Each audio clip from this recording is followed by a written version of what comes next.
Welcome back to MEOLOGY. New here. MEOLOGY is me plus ontology. It's the study of your inner operating system, how your mind runs you in real time. Today we're talking about a vibe you've seen a million times. That person in the room who says almost nothing. They watch, they listen, and when they finally speak, it's sharp, it's clean, it lands. Everyone nods. Then the room keeps moving, and they fade back into the background. A recent article framed it like this: the smartest people often talk the least because they're often the loneliest. That's a strong claim, so let's do MEOLOGY the right way. Not cool quote psychology, reality, mechanisms, data. 1.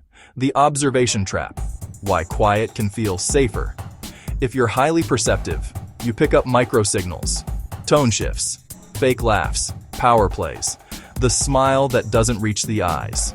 The article calls this the observation trap. And here's the science part that matters. Loneliness and social disconnection doesn't just feel bad.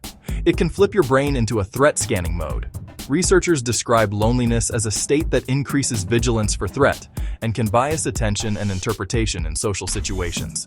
So if you've been lonely for a while, your brain can start treating neutral stuff like it's suspicious. Not because you're broken, because your nervous system is trying to protect you. And newer work supports that negative interpretation bias idea too. So what happens? You become present, but not participating. You're in the room, but you're not in the room. 2. Smart as quiet is not automatically true.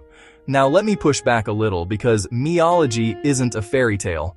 People assume quiet means smart. But the research is more mixed. One classic study found verbal aptitude, SAT verbal, was not related to how much people talked in small groups. So talk less does not automatically equal more intelligent.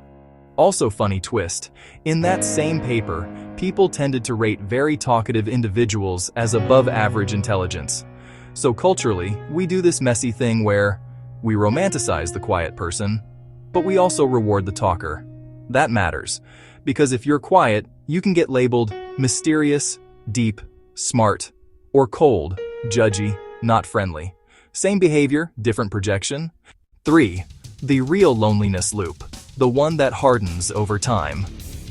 Here's the trap the article points to, and it's real. When you look confident and emotionally controlled, people assume you don't need anyone, so they don't reach. And you don't reach either. Because you're tired, or because you don't want shallow. Then loneliness grows legs. And loneliness is not just sad, it's a health variable.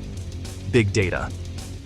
A meta-analysis of 70 prospective studies with 3,434 participants found increased likelihood of death of 26% for loneliness, 29% for social isolation, and 32% for living alone.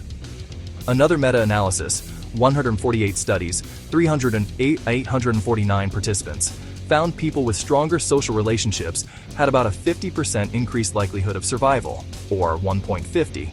That's not motivational poster talk, that's risk math. And loneliness also links with sleep problems in the research literature.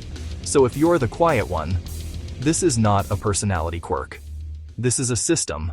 4. Intelligence and socializing, a careful, honest take.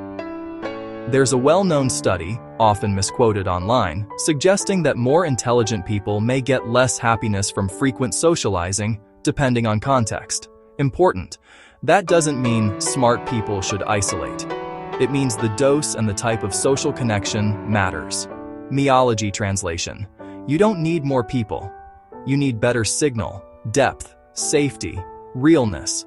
One person who doesn't make you perform. That matches the article's quality over quantity point. 5. What actually helps? 3 MEOLOGY moves. This is the part where we stop diagnosing and start flying the plane. Move 1. The one-person rule. Pick one person you can build depth with. Not a crowd, not a party strategy. One real connection. Because chronic loneliness can become self-reinforcing through threat bias and withdrawal. You break the loop with one safe bond. Move 2. Micro-vulnerability. 2 sentences, no trauma dump. Try this in your own voice. I'm a listener by default, but I've been trying to be more real lately. That's it.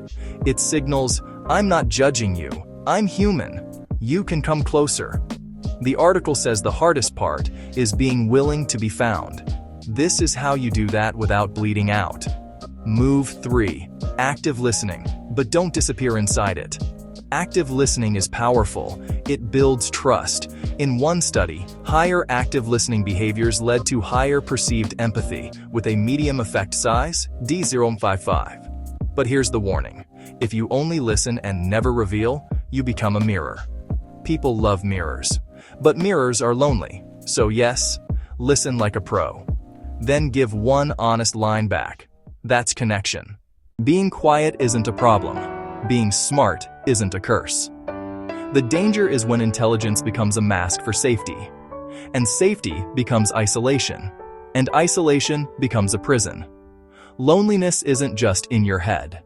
It can shape attention, interpretation, sleep, and long-term health. So if you're the quiet one in the room, don't just observe the room. Enter it.